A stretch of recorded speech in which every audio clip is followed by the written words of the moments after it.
Chicken curry, chicken masala waste చేసింది మా mummy. Mutton masala అన్ని ఉన్నాయి. అమ్మ కూర కారం ఇంకా చికెన్ మసాలా. ఫ్రెష్ గా వేడిగా సాయంత్రం పూట. ఇక్కడ మైసూర్లో విపరీతమైన చలి అండి. మార్నింగ్ వర్కౌట్ చేస్తా నేను, ఈ చలిలోనే చేస్తా. ఏమి చెప్పనులేండి, ఇట్లాంటి ఫుడ్ తింటాను కాబట్టి ఇంత స్ట్రాంగ్ గా ఉన్నానండి నేను చిన్నప్పటి నుంచి. అబ్బా నిజంగా మా గొంతులో హాయిగా కమ్మగా ఈ చలికి అలా దిగిపోయింది. డైజెషన్ కూడా ఈజీగా అయిపోతుందమ్మా. చూసారా ఎంత తినేసాను. షుగర్ పేషెంట్లు వైట్ రైస్ అన్నం అసలు తినరు, అదేనా వాళ్ళకి అసలు ఇలాంటి ఫుడ్ తినాలి. అందుకని ఈ కాన్సెప్ట్ తోనే ఇవన్నీ స్టార్ట్ చేశాను.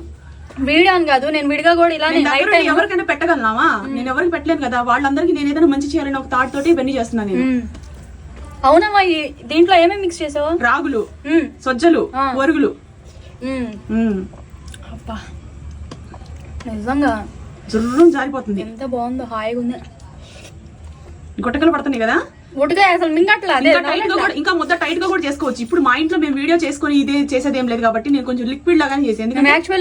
ఇలాగే తింటాం. ముద్ద కట్టాలంటే ఇంకొంచెం టైట్ గా చేసుకోవాలి. ఒక గ్లాస్ కి గ్లాసున్నర నీళ్లు పోసుకొని చేసుకోవాలండి. కొంచెం సాల్ట్ వేసుకోవాలి. అది ఒక గ్లాస్ పౌడర్ కమా, గ్లాసున్నర నీళ్లు, ఒక చిటికెడు సాల్ట్, ఒక 2-3 చిటికెళ్ళు మన టేస్ట్ కి సరిపడా. తర్వాత కొంచెం నెయ్యి చుక్క వేసుకొని మంచిగా చేయాల. బాగుందా?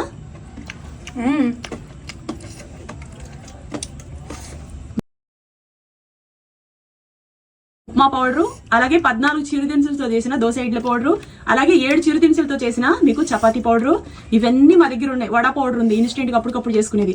చట్నీ పౌడర్ ఉంది, అప్పటికప్పుడు లిక్విడ్ వాటర్ కలుపుకొని దోశ పోసుకొని చట్నీ తినేసేయచ్చు. ఆన్ ది స్పాట్లో చేసుకొని మన దగ్గర ఉన్న దోశ పిండితో కూడా చేసుకొని తినొచ్చు. ఉద్యోగస్తులకి టైం ఉండదు కదా. ఎలా ఉంది? కమ్మగా ఆస్వాదించడానికి పర్ఫెక్ట్ అరుగురాలేమా. స్పీడ్ లాగించా కదా మామూలుగా. దెమ్మ తిరిగిందా? దుమ్ము దులుపు దంచుకొట్టు, జలుబా దగ్గ ముక్కు దిప్పుడు. అవునండి, అవును. సూపర్ అంటే సూపర్ ఉంది. ఖచ్చితంగా మీరు ఆర్డర్ పెట్టుకోవాల్సిందే. హెల్తీగా ఉండండి. అది నా వైపు నుంచి నాకు మంచి మెసేజ్ ఇస్తున్నా మీకు. హ్యాపీగా మీరు ఎంజాయ్ చేస్తారండి. నేను తింటా, నిదానంగా తింటా.